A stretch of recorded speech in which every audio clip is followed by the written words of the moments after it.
فَإِنْ كَانَ الَّذِي عَلَيْهِ الْحَقُّ سَفِيهًا، پھر جس پر حق آتا ہے اگر وہ بے عقل ہے، یعنی جو قرض لے رہا ہے اس میں اتنی عقل نہیں کہ وہ ان معاملات کو سمجھ سکے، او ضعیفاً، یا وہ ناتواں ہے، کمزور ہے، اتنا بوڑھا ہے کہ وہ نہیں لکھوا سکتا، او لا یستطیع ان یمل ہوا، یا وہ لکھانے کے قابل نہ ہو، لکھا نہ سکے، یعنی جو قرض لے رہا ہے وہ پاگل ہے، ناقص العقل ہے، بچہ ہے، بہت زیادہ بوڑھا ہے، گونگا ہے، یا زبان نہ جاننے کی وجہ سے اپنا مقصد بیان نہیں کر سکتا، اور اس کا ولی اس کے لیے قرض لے رہا ہے، فَلْيُمْلِلْ وَلِيُّهُ بِالْعَدْلِ،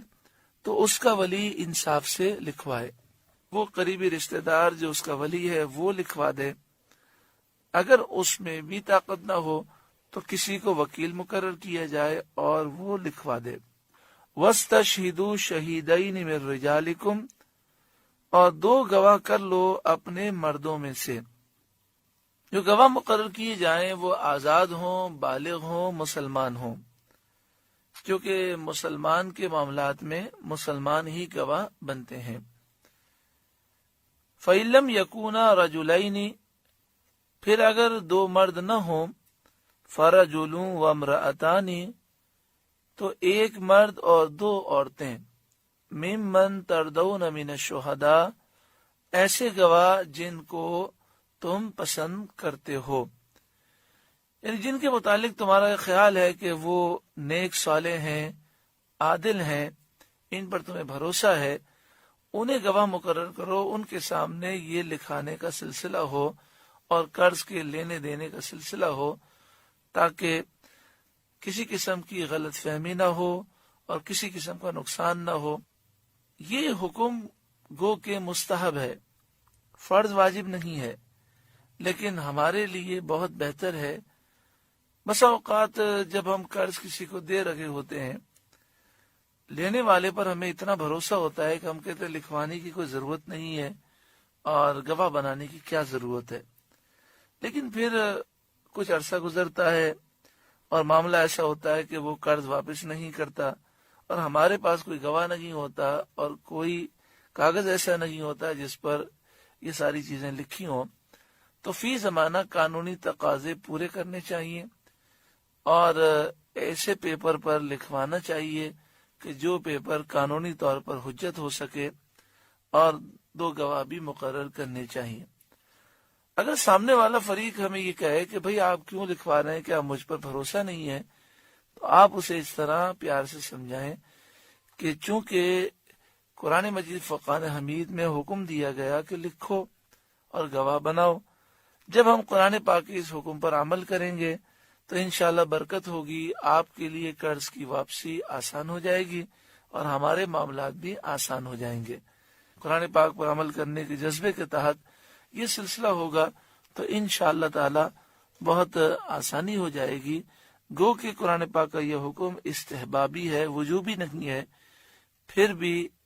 عمل ضرور کرنا چاہیے کہ دنیاوی معاملات کے لحاظ سے یہ ہمارے لیے بہت ضروری ہے۔ یہ بات یاد رکھیں کہ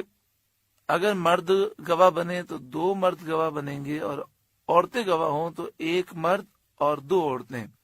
صرف عورتیں گواہ ایسے معاملات میں نہیں بن سکتی۔ اگر مرد ہیں تو 2 مرد کافی ہیں، اور اگر 2 مرد نہیں ہیں، 1 مرد ہے، تو پھر 1 عورت نہیں بلکہ 2 عورتیں یہ گواہ بنے۔ ان تضل احداہما، کہ کہیں ان میں ایک عورت بھول جائے، فتذکر احداہما الاخری، تو ایک دوسری عورت کو یاد دلا دے۔ مردوں کے مقابلے میں عورتوں میں بھولنے کی عادت کچھ زیادہ پائی جاتی ہے، تو اس لیے فرمایا کہ 2 عورتیں گواہ بنے تاکہ اگر ایک بھول جائے تو دوسری اسے یاد دلا دے۔ وَلَا يَأْبَ الشُّهَدَاءُ إِذَا مَا دُعُوا، اور گواہ جب بلائے جائیں تو آنے سے انکار نہ کریں، یعنی گواہوں کو گواہی کے لیے بلایا جائے تو ان کے لیے جائز نہیں کہ وہ انکار کریں، آ کر گواہی دیں۔ وَلَا تَسْأَمُوا أَن تَكْتُبُوهُ صَغِيرًا أَوْ كَبِيرًا إِلَىٰ أَجَلِهِ، قرض ایک مقررہ میعاد تک چھوٹا ہو یا بڑا ہو لکھنے میں سستی نہ کرو۔ کتنا پیارا حکم ہے کہ قرض کا لین دین چھوٹا ہو یا بڑا ہو، ایک مدت تک قرض کا لین دین ہے تو لکھ لو، اور قرآن مجید فرقان حمید ہمیں فرماتا ہے کہ سستی نہ کرو۔ آج جتنے لوگ پریشان ہیں، ان کی پریشانیاں جو کاروباری ہیں اس میں ایک بہت بڑا عنصر یہ پایا جاتا ہے، یا فلاں پر بھروسہ کیا، ہم نے اسے اتنا مال دے دیا، اس نے کہا کہ میں پیمنٹ کر دوں گا 6 مہینے کے بعد، پھر کہا 1 سال کے بعد کر دوں گا، اب یہ مکر گیا ہے، اب ہمارے پاس کوئی ثبوت بھی نہیں ہے، ہمارے پیسے ڈوب گئے۔ تو اگر قرآن پاک کے حکم پر عمل کر لیا جائے تو کتنی آسانی ہو جائے۔